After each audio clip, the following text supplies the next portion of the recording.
ఆ మహిషి అనే రాక్షసుడు మగవాళ్ళ పుట్టిన వాళ్ళతో నా చావు ఆయన వరం తీసుకుంటాడు. ఇలాంటి పురుషుడు ఎవడు రాడని తెలుసుకొని అలాంటి వరం శివుడి దగ్గర ఘోర తపస్సు చేసి వరం తీసుకుంటాడు.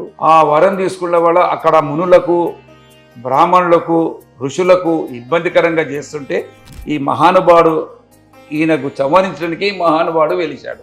మహిషిని చంపేసేసి మీ నుంచి దేవేంద్రులు దేవతలు అందరూ ఈయన ప్రత్యక్షమయ్యి వాళ్ళే పులిలేయి ఆయన పులి మీద కూర్చొని పులిపాలు తీసుకొని పందర రాజానికి వెళ్ళేసరికి అందరూ ఆశ్చర్యపోతారు. ఈయన మహానుభావుడు మామూలు వ్యక్తి కాదని చెప్పేసి రాజుగారు నమ్మి నాదిగా టైం అయిపోయింది, తమ్ముడికి పట్టాభిషేకం చేయించండి, నాకు ఎట్లా నువ్వు పోతే ఎట్లా అంటే నేను బాణం వేస్తాను, ఎక్కడైతే బాణం పడుతుందో అక్కడ నాకు గుడి కట్టించండి అని రాజుగారు చెప్పి ఒక బాణం ఇస్తాడు. అది చక్కగా శబరిమల కొండల్లో పడుతుంది.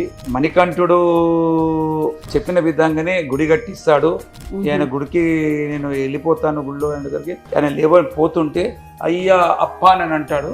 ఆహా ఎంత మంచి పేరు, అయ్యా అప్ప అన్నారు, నా పేరు ఇప్పటి నుంచి అయ్యప్ప అని పిలువబడతారు అని చెప్పి వెళ్ళిపోతాడు. మీకు పైకి రావద్దు, నాకు మళ్ళా మమకారం ఉంటుంది, మీకు మకర సంక్రాంతి రోజు జ్యోతి స్వరూపుగా మీకు నేను దర్శనం ఇస్తానని చెప్పి ఆయన అక్కడ వెళ్ళి వెలిచిపోతాడు.